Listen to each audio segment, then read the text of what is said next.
me, Mr. DJ. Hey, check this out. We got a great show coming your way.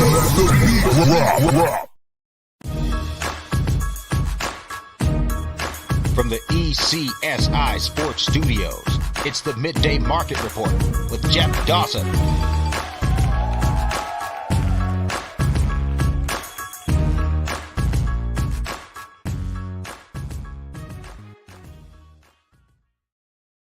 Good afternoon, sports fans from all around the globe.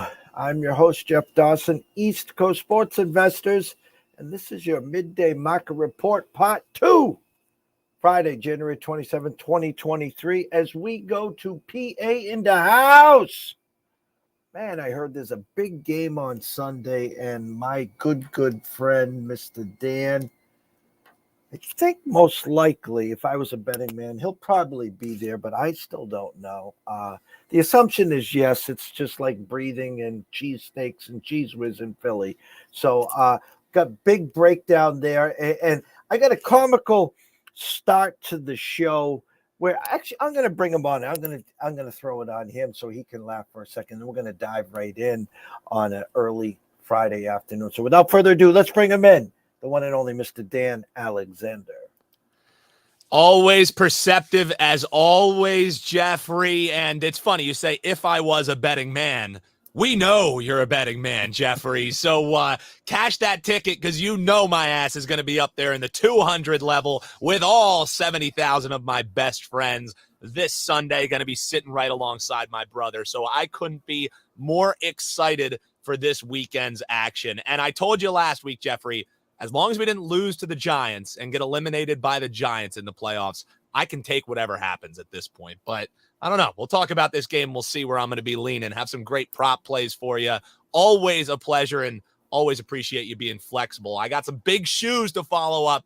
We had our friend beating the bookie, my brother Rob, before me. So a little 1-2 punch, man. It's I got to bring the thunder following up my guy.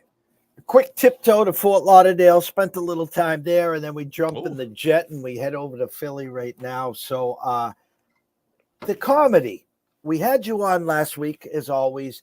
We break down the game, and you're a diehard. You're a season ticket holder. You're right there. I'm addicted.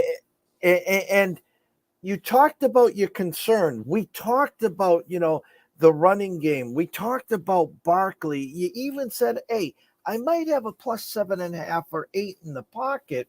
And we have one of the better, I call him Kiefer Madness. We have Kiefer Madness here as our producer, cutting up the shows. And next to that on TikTok is you giving out Boston Scott anytime touchdown plus 380.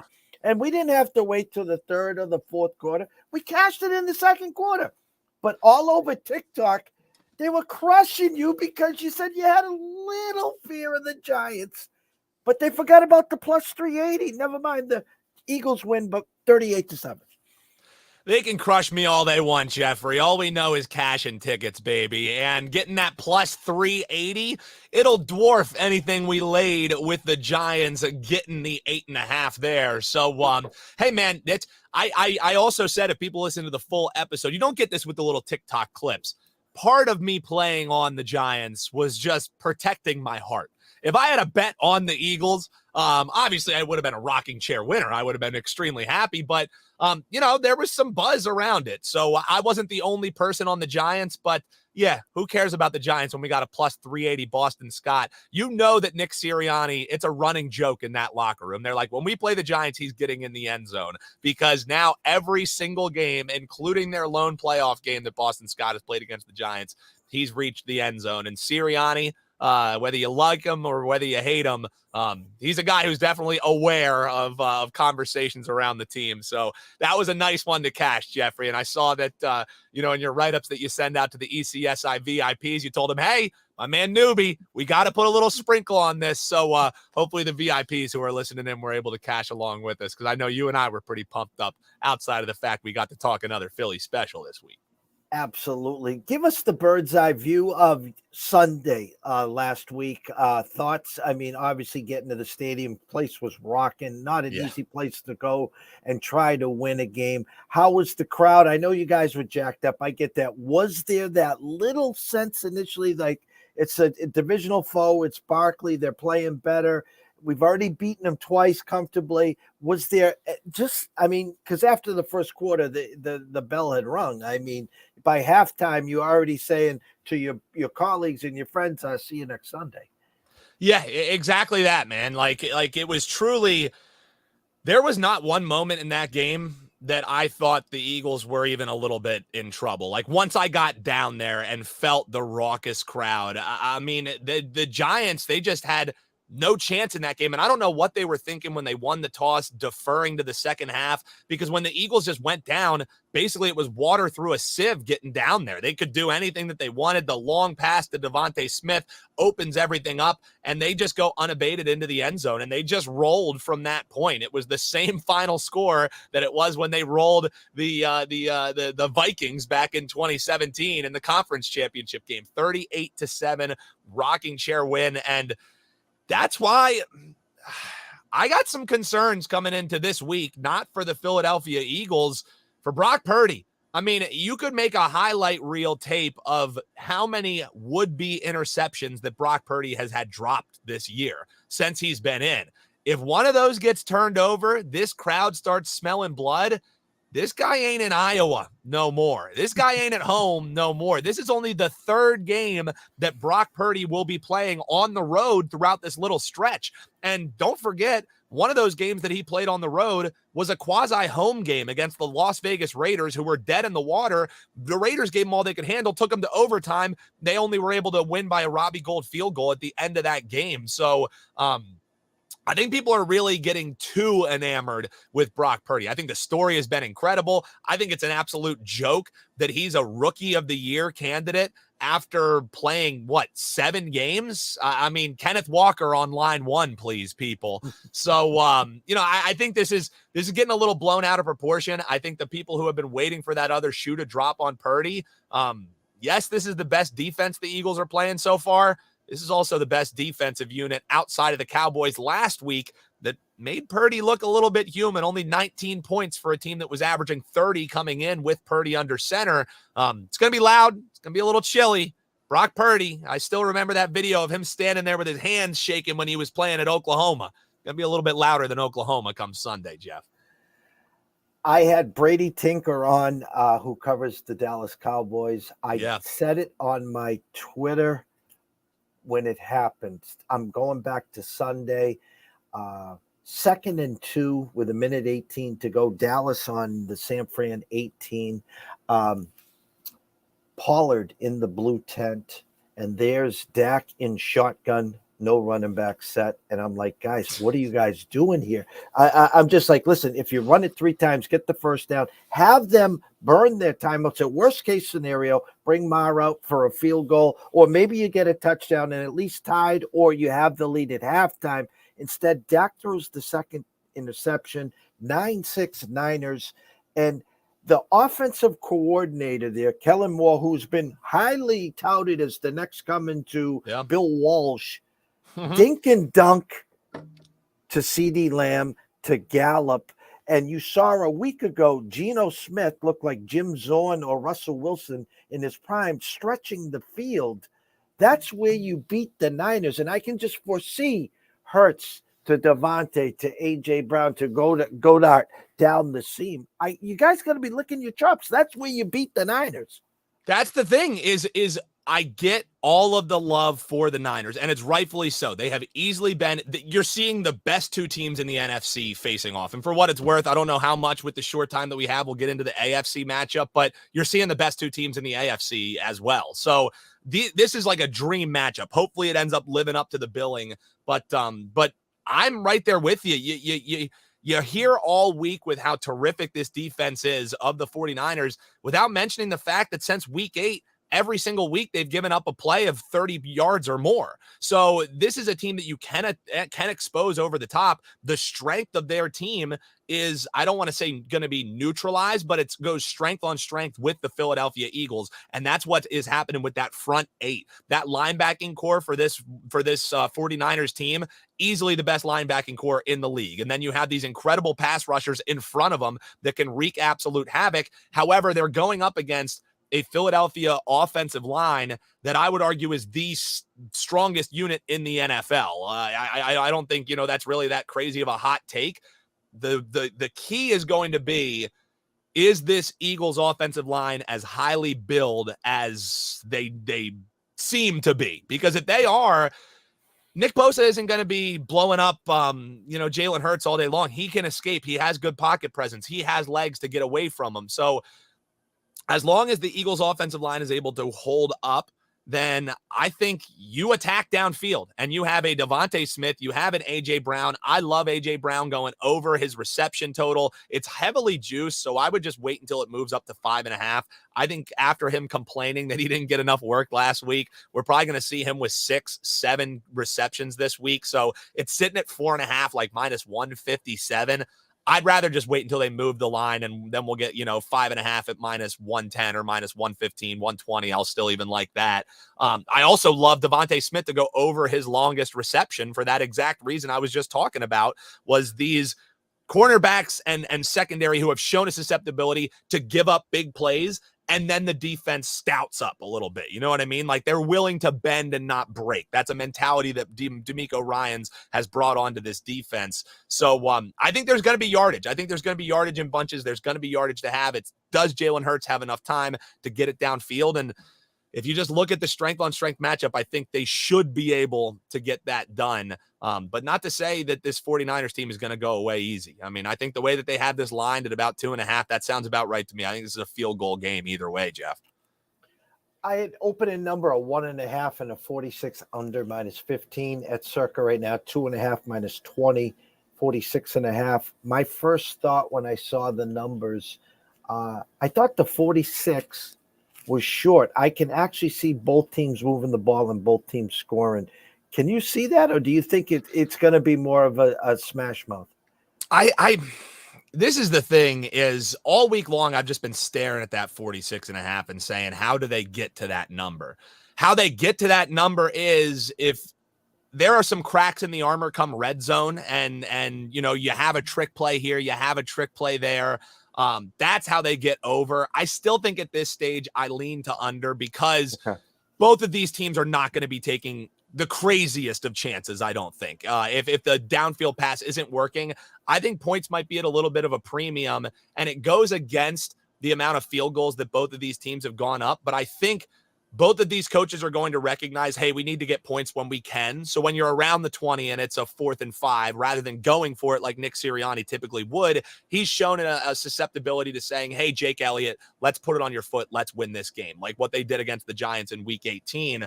So I like over 3.5 total field goals in the game. And it kind of ties into the under. I'm thinking if we get scoring, it's going to be off some feet. This is also a number that Robbie Gould in his 2 playoff games has hit over by himself. This 49ers team has shown, hey, if we're sputtering, we're not going to make this rookie do a little bit too much. Let's put it on a future Hall of Fame kicker in Robbie Gould's foot and get this thing done.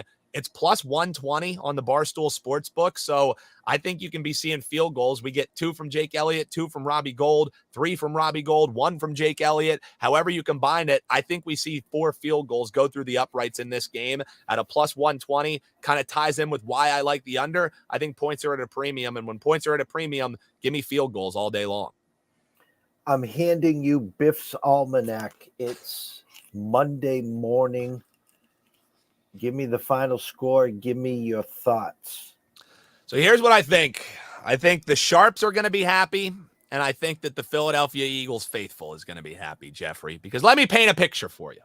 I'm up in the 205 section. Some Miller Lights are going down, maybe a little bit too smoothly for me and my brother Robert. And we're getting a little bit sweaty because there's about 1:45 left on the clock. The Niners are leading by 2 points late. Jalen Hurts, he's doing all he can. He scrambles. He gets down to about the 40, but now it's 4th and 7. What are they going to do? On comes Jake Elliott. We're looking at about a 59-yard field goal. Jake Elliott kicks it. You hear Merrill Reese screaming, "It's good!" The 49ers backers get to cash their tickets. The Eagles are going to Arizona because the final score, Jeffrey, Eagles 21, 49ers 20. How about that for a picture? If that happens, Jeff, we won't be able to do a show because I won't have a damn voice left if that happens. Holy tamale. That just got me pumped up. I think I might have to do some push-ups now, Jeff. I'm ready to run through a wall after that breakdown.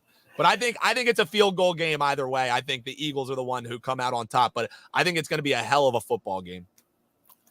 You know I'm a numbers guy, and I don't know if they're doing Jedi mind tricks. Kelly, our good friend Kelly Stewart, yesterday, I think on Instagram, I saw her. She said she's never seen this before. You got 4 potential matchups for the Super Bowl, and every one of them was a 1 point.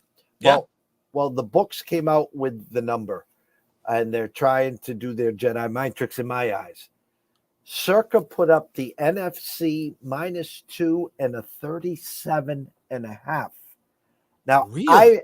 I have never seen the 37.5 in a long. I mean, we got to hit that over now, don't we? Yeah, this is not the 85 Bears. No, that's what I'm saying. So me being trying to figure this out, and I hate to say it the way I'm going to say it. That's a Niners-Cincinnati matchup. Agreed.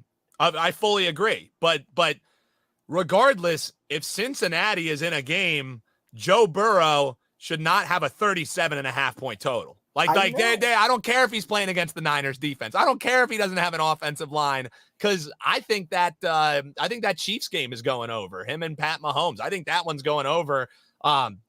I feel like I got to blindly bet that over 37.5. With all 4 of these teams, all 4 of them have enough firepower. I know, okay, Brock Purdy, rookie quarterback, but outside of the 19 points that they put up against the Dallas Cowboys, like I was saying earlier, they've been averaging nearly 30 points per game. The Eagles offense, maybe most of the scoring comes in the first half, but the Eagles can show they can get to 24 in the first half. And then what? We're looking for 14 from the other team. I don't know if and I'm also surprised. I would line it at -120 for the AFC team, to be honest with you. I think that out of the 4 teams left, the best one out of everyone is the Cincinnati Bengals, even with what we know about their offensive line and everything. They have a stout defense. Joe Burrow, I think, is the best quarterback. And I know people are going to give me flack for this one too, but what Joe Burrow does with nothing in front of him, what happened with Pat Mahomes when he had no offensive line in the Super Bowl? Mr. I can run all over, Mr. I'm the greatest. He looked like Carson Wentz. Joe Burrow is the one guy who it doesn't matter if people block for him. This guy can get the ball out. He can facilitate downfield. As you know, I love me some Joey B. 20-5 against the number now. This is in his last 25 games. I think it's going to be Bengals, and I think it's going to be Eagles. And if that's the matchup, I don't know. -2.5 for the Eagles over the Bengals. You know my ass is teasing up the Bengals in that spot. I mean, come on, Jeffrey. And I'll tease the total down to 31.5 and go over that. Let's get to the breakdown of Cincinnati and Kansas City. My initial number was a pick 'em at 48. This number is obviously bounced back and forth. Oh my God, what a mess. Seen it as high as the Bengals -2.5, and now Mahomes has practiced the last 3 days. Currently at the Circa, Kansas City 1.5 for the 48. Yeah, I'll tell you what, this line has bounced around too much, Jeffrey, that this is a stay away for me. Okay. I teased up the Chiefs when they were +1.5. I'm going to tease up the Bengals when they're +1.5. That's what I'm pairing with taking the Niners up to 8.5. So I have two different teasers, 2 of them tied on separate sides of the game. So I'm just hoping for a 1-score game. And I think in both of these instances, we're going to get that. So now with a forced spread pick, I'll take the Bengals as the dog. But with how much this has bounced around, I mean, the odds makers are saying your guess is as good as ours. Somebody's going to win this game is basically the way that this game is lined at. So whenever that's happening, I always look towards some props. One that I came up with my man Brad Howe on 8 in the Box, a Cash Considerations podcast this week. We're looking at Jamar Chase going over the 6.5 receptions. It's the square play of the week that probably is still going to cash for you. 7 catches on 8 targets the last meeting against the Chiefs. And what do you do in do or die time? You go to your stars. And Joe Burrow, he knows, hey, if I'm not getting blocked, if nobody's blocking for me, I'm going to close my eyes, throw it downfield because Jamar Chase is probably going to come down with it. It's a high number, but it's 6.5. I think we get at least 7 catches out of Jamar Chase, much like the handicap that I had on the A.J. Brown. When it's time for your stars, you go to your stars. The other one I like, let's get the folks another plus 300 touchdown scorer. This is a guy whose usage has ticked up, and when you don't have an offensive line, what do you do as a quarterback? You get the ball out quick, and who are you usually getting it out quick to? Your tight end, Hayden Hurst, anytime touchdown scorer. We're getting a 3-1 right now. There's going to be some heavy attention on that receiving core. So if we're not cashing our Jamar Chase, it's probably because they're double teaming him. They're pushing him away to him, which means there's going to be some things opened up under the middle. Now, in the last meeting against the Chiefs this season, Hayden Hurst did get usage. He had everything except getting in the end zone. 3 catches on 4 targets. The usage was there, and a 3-1 I think is pretty worth sprinkling here because, as I mentioned, with this makeshift offensive line, we saw last week, this guy wasn't just a safety valve. He was a featured part of the offense. 5 receptions, 59 yards, and reached the end zone. We might get it around that 10-yard line. Little spider 2Y banana rollout. Who's open in the end zone? Hayden Hurst. Let's get another 3-1 for the folks. That's one of them. Those are the 2 plays that I really like in this game. Both games capped. I guess what I'm going to ask you is this, and you'll have 2 weeks. We had Biff's Almanac. We're meeting next week regardless what happens. We're either having a post-mortem or we're having a goddamn Super Bowl party, Jeff. We're doing one of the 2. Well, my question to you is not if, when Philly wins, is there an inkling of you to start spanning the globe to maybe just take a look at the price of a ticket or 2 and tiptoe into Arizona? Now, here's what I'll say. I am known around these parts, Jeffrey, for legendary Super Bowl parties. Legendary. And I'm also known as throwing down some legendary pulled pork and pork butt sandwiches and wings and ribs and all the sorts. However, if there is anyone who could convince me to hop a flight to the desert, it's our friend Dave Sharapan. He'll probably be somehow, some way on Media Row. So if the Philadelphia Eagles are in the Super Bowl, I don't know. Maybe my legendary parties are going to have to be going on hold a little bit here because I don't know. It would be hard-pressed if Sharapan tells me, hey, man, I got you a ticket for Media Row. You know I might be having to hop a flight. Sorry to those looking forward to some newbie ribs. Well, I can say I was on the phone. Mr. Sharapan sent me a text last night at 11 Eastern time, says, I'll text you in an hour. Well, at 12:20, as I'm trying to decompress the phone call, and the under-over on that's over an hour. So yeah, always take the over. But still leaning towards Radio Row. Yeah. Mr. Sharapan. And that's if the birds are there. I don't know, Jeffrey. We might be doing our show remote from Media Row next week. I don't know. We'll see what ends up happening. Well, listen, I can't thank you enough. I know you got a busy day. Appreciate you, man. Thank you. And we moved this thing up. Again, if you're not following Dan, please go over to Newbie Talks at Bet on Lacrosse, the Cash Consideration Show, Wager Talk, 8:30 a.m. WEEU at Premier Lacrosse. As always, Newbie, close it out for us where else they can find you or what's going on. Jeffrey, you are the absolute best. This guy, when you talk about adaptability and situational awareness, sometimes I'll text Jeffrey 5 minutes before we're supposed to be going on air and say, Jeffrey, we need to move the show. And this guy accommodates it. That's why every week I make sure if I can be, I'm right here for the ECSI family on the Midday Market Report Part do have a lot of exciting things coming up. A little something in the works for Wager Talk that's going to be debuting next week. Your boy's going to be putting the blazer back on because a new show coming to Wager Talk called Wager Talk Extra. We're going to be looking at all the different sports that you can cash tickets in. I tell people all the time, the money spends the same. It's why Jeffrey and I talk lacrosse every week. College lacrosse right around the corner. We'll be giving you winners in that. Stay tuned for Wager Talk Extra debuting this week. We'll be joined by UFC handicappers, boxing handicappers. We're going to talk a little ponies as well at the racetrack. So if you can get money on it, if you can cash on it, we'll be talking about it on Wager Talk Extra. Couldn't be more excited about that coming up, relishing in that opportunity. And of course, Jeffrey, you know we're looking forward to the next time we got a midday market report coming up.